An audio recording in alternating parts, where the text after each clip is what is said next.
come and communicate to the people of Kenya. Karibu, Professor.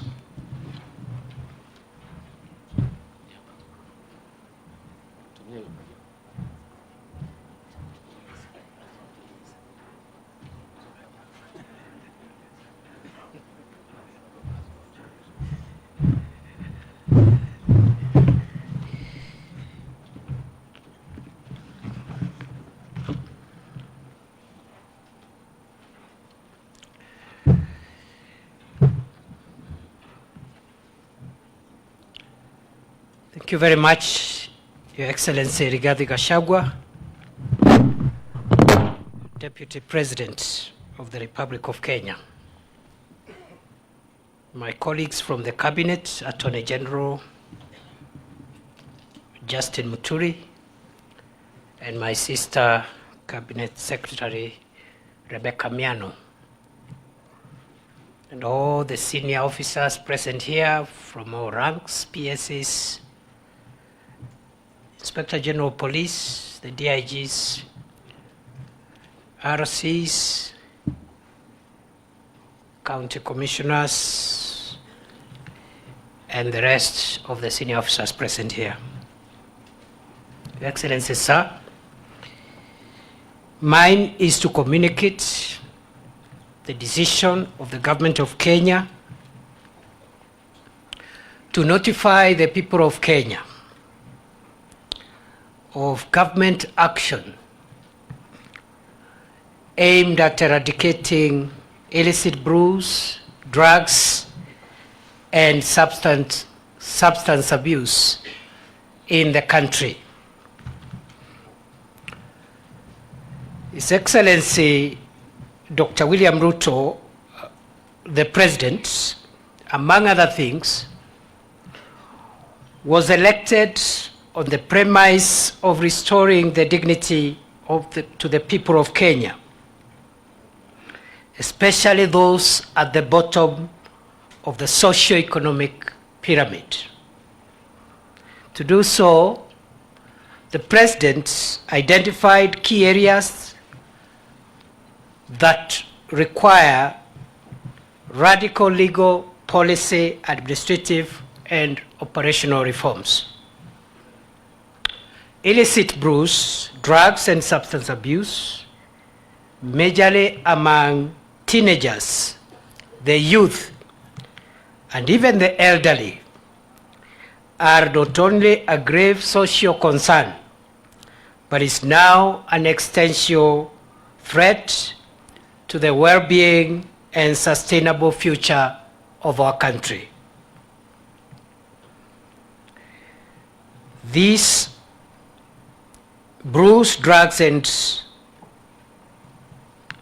substances are directly and negatively impacting on economic growth and development, ruining lives and livelihoods, occasioning family disintegration, facilitating crime, and the spread of disease, including HIV and AIDS, and indeed, fellow Kenyans, brews that are illegal, drugs, and substances are now a major national security threat and also a threat to public health across the country. Every household in Kenya today hosts and can relate to incidences of alcohol and drug abuse. No family has been spared. If your family has been spared, your neighbor's family has not been spared. It is on this basis that the President assigned the Deputy President, His Excellency Gachagua, the role of leading the war on illicit brews, drugs, and substance abuse. Strategic consultative regional meetings bringing together senior security officers, national government administration officers, members of parliament and county assemblies, lead ministries and agencies, religious groups, opinion leaders, and the community have been held in Mount Kenya region, Lower Eastern region, Rift Valley, and Coast region. Key regulators within the pharmaceutical and veterinary fields have been activated to similarly moderate the illegal and irregular use of regulated prescription drugs that have now begun to find their way among youth in Mombasa and Northeastern, and are now a leading cause of substance abuse. And this demonstrates that the problem is now essentially a national problem. No region, no part of the country is free. From these consultations, gaps have been identified and progress is now being made on the legislative, administrative, institutional, and enforcement fronts. 11 counties are at different stages of developing model alcoholic drinks control laws, with Nyandarua County having led the pace in securing full enactment of a now enhanced licensing and enforcement framework. Law enforcement officials found complicit in the manufacture and trade of illicit alcohol and substances have been severely disciplined already. The screening, rehabilitation, and reintegration of victims of alcohol and drug abuse has also been enhanced. But there have been some drawbacks. Last month, the country lost more than 20 lives in one village in Kirinyaga County to poison packaged as alcohol by the merchants of death. This, fellow Kenyans, is unacceptable. This trajectory must be contained before it escalates into a national disaster. For this reason, the government of Kenya has today, under the direction of His Excellency the President, convened all regional and county national government administration officers and security teams, including county police commanders from the Kenya Police Service, the Administration Police Service, and the Directorate of Criminal Investigations, backed by relevant sector regulators. The consultations have not only identified the internal failures and fractured approaches that have facilitated these vices, but similarly reiterated the critical role that the national administration and security architecture will now be required to play in the restoration of the dignity and utility to a generation that would otherwise be lost. As previously indicated, the trade, consumption, and abuse of illicit alcohol, narcotic drugs, and psychotropic substances now ranks as one of the 5 key national security threats that include terrorism, banditry and livestock rustling, cultural, religious, and political extremism, and climate change. And therefore, this war that we announce commencing today is a war about the future of Kenya. This war that we launch here today is about the viability and sustainability of our republic. We have therefore the duty to communicate to all members of the public that the war that we launch today is not just a time-bound operation, it's a perpetual war which will continue as long as Kenya exists or as long as the problem exists, whichever comes earlier. Therefore, where we have placed terrorists who plot to harm our country, the organized criminals terrorizing parts of our country, pretending to be cattle thieves, where we have placed religious, cultural, and political extremists who have hurt the country so badly in the past, including the recent event in Shakahola. This is the same place we have placed all those in Kenya who are engaged in one way or the other in the manufacture, distribution, sale, and I dare say even consumption of illicit drugs, narcotics, psychotropic substances, and illicit liquor. And since this is about the future of the country, this is squarely a national security matter. This statement has taken time to situate why we are here, right from the instructions of the President to his deputy, to the directives of the President through the National Security Council, and the rest of us. Therefore, any officer present here or watching from elsewhere who think this is the usual time-bound, periodic security operations is in for a rude shock. As I said, what we start today will continue as long as Kenya exists or as long as the problem exists, whichever comes earlier. If the problem goes earlier, we stop the operation. If it doesn't end, we continue the operation until the end of the world. Therefore,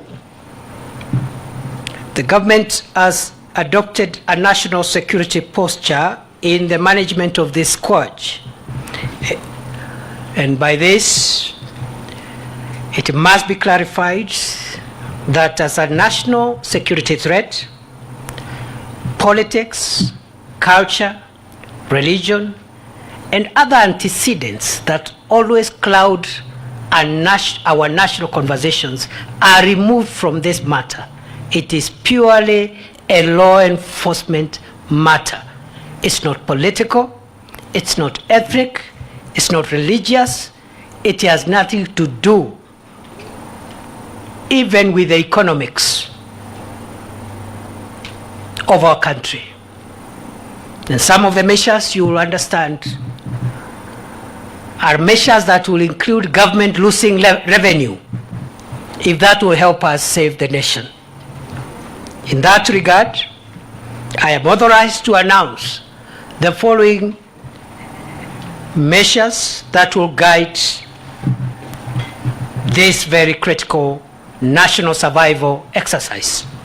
1, pursuant to Section 42K of the Preservation of Public Security Act, all licenses and certification permits for second-generation alcohol and alcoholic beverage distillers and manufacturers issued by the Kenya Revenue Authority and the Kenya Bureau of Standards stand suspended with immediate effect. All existing valid licenses will be vetted afresh within 21 days of this directive, with premises approved to resume operations only upon receipt of fresh approval. 2, pursuant to number 1 above, The Ministry of Interior and National Administration invites all currently licensed manufacturers and distillers to a meeting to be held on Tuesday, the 12th March 2024 at 10 a.m. on the above prescription. Due notification, including venue and agenda, will be communicated to those who this information relates. 3.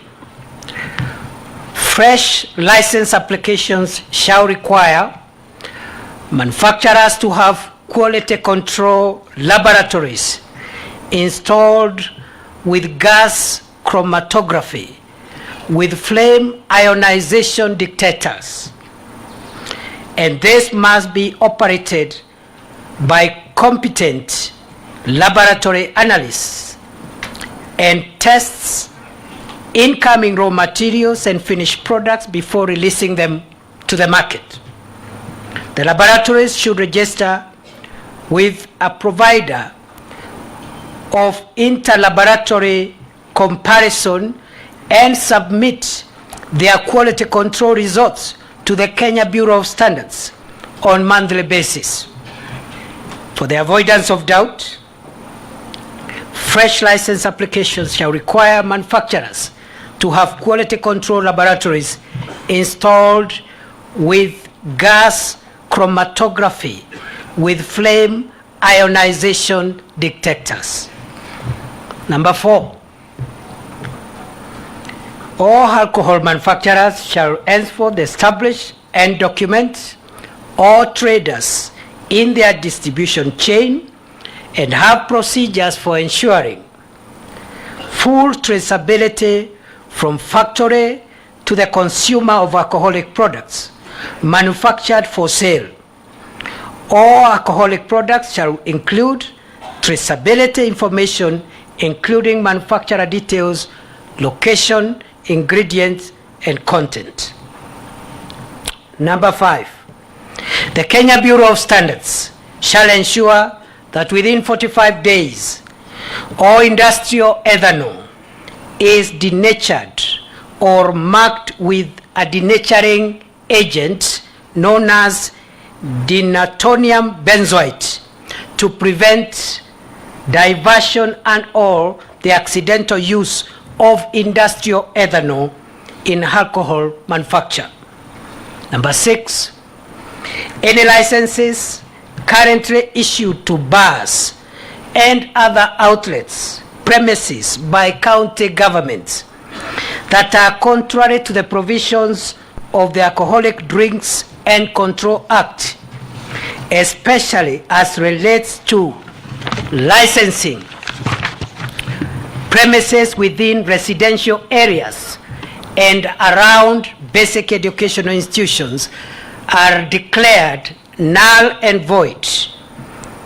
County security teams are to secure and shut down and seize such premises with immediate effect.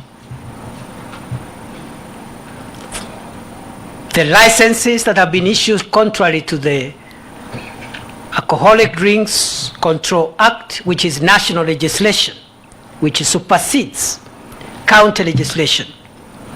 Licensing of bars which are in residential areas, licensing of bars next to educational institutions, all those licenses are declared,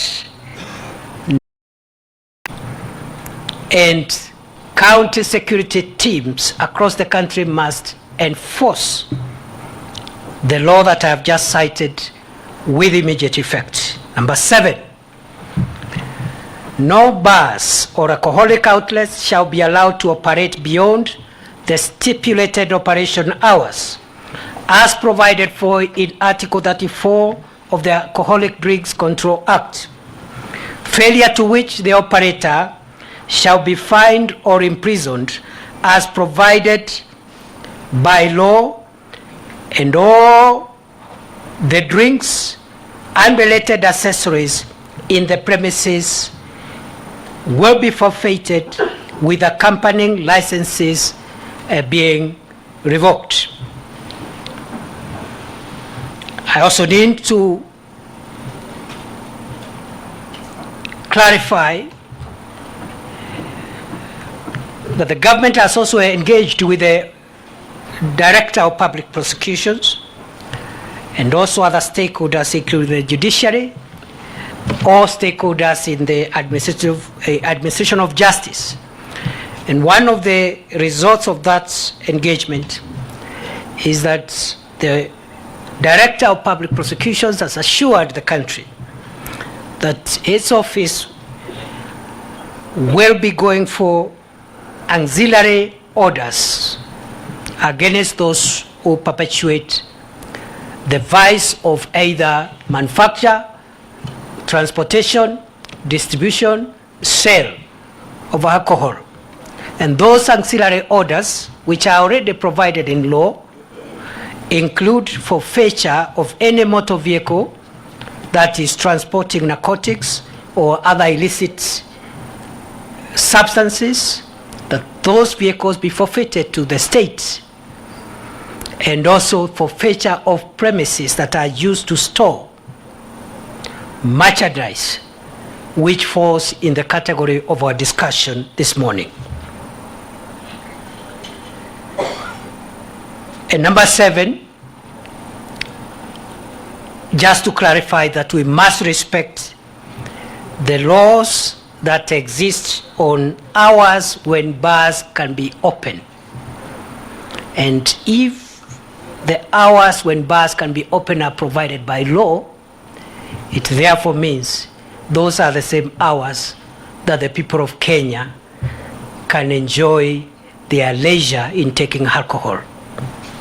The people of Kenya must go home when that time expires. They must proceed home. And they must leave before those hours and make sure that they reach home in good time, because I'm told the speed of mobility when one is intoxicated is a bit slow. Because we don't want to collect Kenyans in dirty ditches, so they should go a little earlier. But anybody found taking alcohol or selling alcohol after those hours, we will do what we must. Number 8, all manufacturers, distillers who are aware of counterfeits of their products and fail to report to the Anti-Counterfeit Authority on the same shall be deemed complicit. Licensed manufacturers will be required to furnish county security teams with the geolocation and physical details of their licensed premises, as well as stock records per licensed premises. Any other physical premises stocking, manufacturing, and housing manufactured stocks will be deemed illegal stocks for destruction. Number 9, Section 17A of the Narcotic Drugs and Psychotropic Substances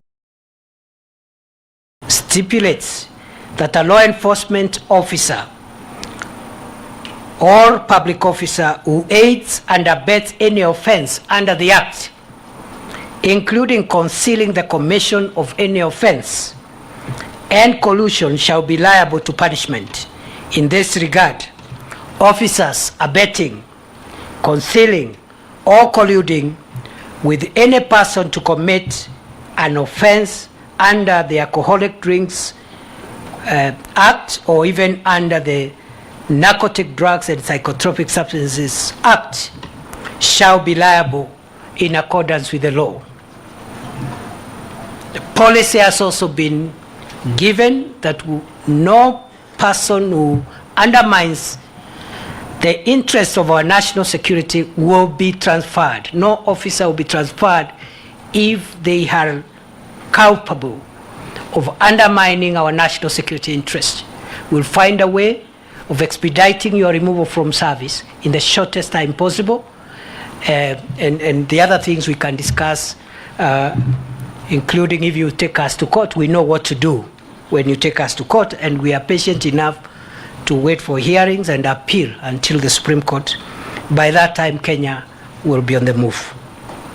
Further, number 10, and in line with the Public Ethics Act, all public officers in the enforcement and compliance chain, namely the Kenya Revenue Authority, the Kenya Bureau of Standards, and the Anti-Counterfeit Authority, Public Health, NACADA, Ngao, National Police Service, and everybody else, shall not own and operate a bar directly or through a proxy. All public officers currently operating such premises are required to shut them down or resign from the service with immediate effect. Cross-referencing of the with the Public Service Commission, National Police Service Commission, and distinct agency staff records shall be undertaken to ensure compliance thereof. Number 11, all landlords or premises owners shall be deemed aiders and abettors thereof and be liable for renting out space for establishment of bars, wines and spirits outlets in prohibited areas pursuant to Section 20C of the Penal Code, Cap 63 of the laws of Kenya. 12, all chemists and agrovets must submit their licenses to the Pharmacy and Poisons Board and the Veterinary Medicine Directorate for verification within 30 days from today, failure to which they shall be deemed unlicensed for closure. All licensed and non-compliant drug manufacturers, agrovets, and chemists are to be shut down with immediate effect. The list of currently approved and licensed establishments have been shared with county security teams for reference. 13, all licensed pharmacists and veterinary doctors dispensing prescription drugs without prescription shall be deregistered. All licensed chemists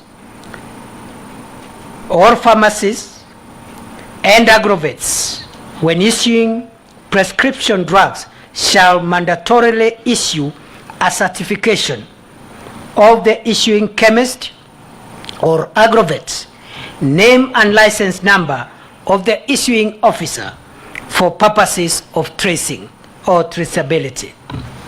14, all vehicles, buildings used in storage, manufacturing, trafficking in illegal drugs, illicit brews, and alcohol shall, pursuant to Section 74 of the Narcotic Drugs and Psychotropic Substances Control Act, be seized and deemed to be government property. 15, the Ministry of Interior and National Administration and the Ministry of Health shall put in place measures for branding and color specification of all alcoholic and tobacco distribution vehicles. Further, such products are to be transported between the hours of 6 a.m. and 6 p.m. only.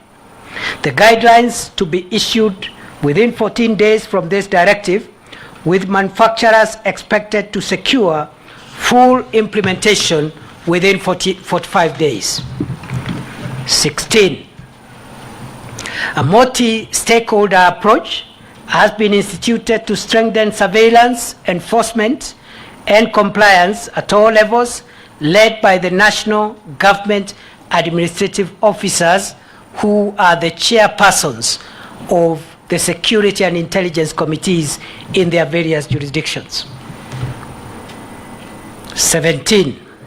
Surveillance at the border points will be undertaken through a multi-agency framework with key actors including the Kenya Bureau of Standards, Immigration, the Kenya Revenue Authority, the National Police Service, and the Anti-Counterfeit Agency.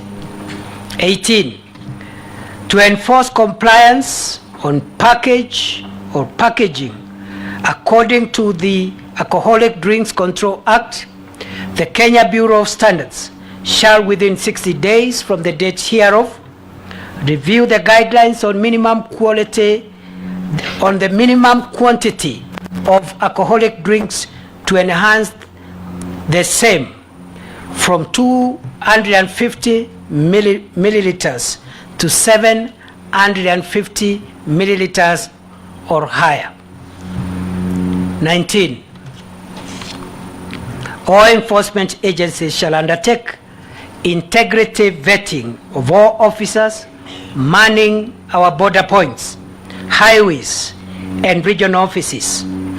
Only officers of integrity and good standing will be appointed to conduct surveillance at the border points and highways, especially Namanga, Isebania, Moyale, Isiolo, and all the other affected areas. 20. The importation, manufacture, sale, use, advertisement, promotion, or distribution of shisha is outlawed in the country. Any establishment found in breach of this provision will be shut down with immediate effect. County security teams are required to enforce this prescription without fail. 21. The labeling and packaging of all tobacco products in Kenya must comply with the provisions of the Tobacco Control Act of 2007 and the Tobacco Control Regulations of 2014. Products that do not comply must be withdrawn from the market immediately. 22. The National Treasury is urged to fast track the harmonization of custom and excise duty of ethanol within the East African region to prevent arbitrage within 45 days. Further, within 60 days, the National Treasury shall conclude taxation proposals towards the following: A, incorporation of a model of taxation based on alcohol content. B, review the taxation framework for beer and other non-spirituous alcoholic drinks to mitigate the risk of harmful effects. And C, mandatory adoption of digital Kenya Bureau of Standards and Kenya Revenue Authority stamps for all alcohol and alcohol-based products, and the withdrawal of physical stamps. 23. The Ministry of Health is urged to issue directives for all level 3 and above hospitals to establish dedicated rehabilitation wards or facilities for victims of substance abuse, drugs, and illicit alcohol in line with the existing norms and standards and in consultations with the county governments. 24. Parliament is required to prioritize and fast-track the processing of all legislative interventions towards amendments to the Alcoholic Drinks Control Act, the Tobacco Control Act, the Public Health Act, the Pharmacy and Poisons Board Act, the Veterinary Medicines Directorate Regulations, and other accompanying regulations. In particular, the amendments to the Alcoholic Drinks Control Act shall ensure that county licensing is conditional on receipt of a clearance certificate from NACADA as a precondition for the issuance of license to sell, distribute, and otherwise deal with the alcoholic drinks.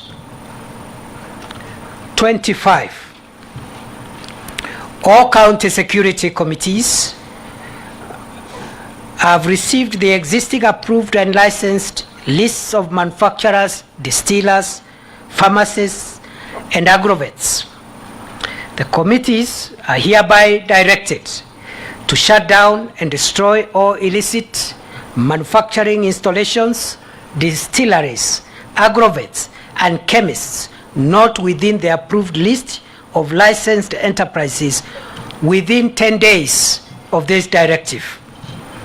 County Security Committee members will be held personally liable and subject to disciplinary action where an unlicensed manufacturing installation, distillery, agrovet, or chemist is found operating in their respective jurisdiction. Community and neighborhood committees and members of the public are required to support this initiative through the designated toll-free line 1192. I repeat, community and neighborhood committees and members of the public are invited and even required to support this initiative through the designated toll-free line 1192. Since this is a national security threat, the obligation of individual citizens to support this cause is also mandatory for the sake of our nation, because the duty to protect our nationhood and our constitutional order is a duty that binds every state organ, every arm of government, but it's also a duty that binds every individual. We must protect our nation together. Officers will be available to receive any complaints and concerns relating to the manufacture, trade, transportation, storage, and consumption of illegal alcohol, drugs, and other substances. In conclusion, fellow Kenyans, the government appreciates the political leadership in Parliament, both houses, the National Assembly and Senate, and our 47 county assemblies within the Republic, county governors, leaders, and other leaders for their support in this war. We appreciate in particular the county governments that have adopted the county model laws. The government further appreciates the members of the public who routinely engage security officers to share information and reports on illicit and illegal alcohol, drugs, and other substances. This administration has made it abundantly clear that illicit alcohol, drugs, and substance abuse will not be tolerated in any form whatsoever. The need to demonstrate this cannot be gainsaid. In keeping with the administration's commitment, we as state officers here and our colleagues who are not here are bound to take responsibility and to meet the full consequences for any political and social ramifications. We are ready for this task. This operation is a national security operation and fall entirely within the remit of the law enforcement machinery of the state and its multi-agency collaborators. Political, business, religious, and other leaders are requested to abstain from interfering with this war so that we don't falter, as has happened in the past, because we must win the war. We must save Kenya. We must save our children from perishing. And this is the statement from the government of Kenya. Thank you, Excellency.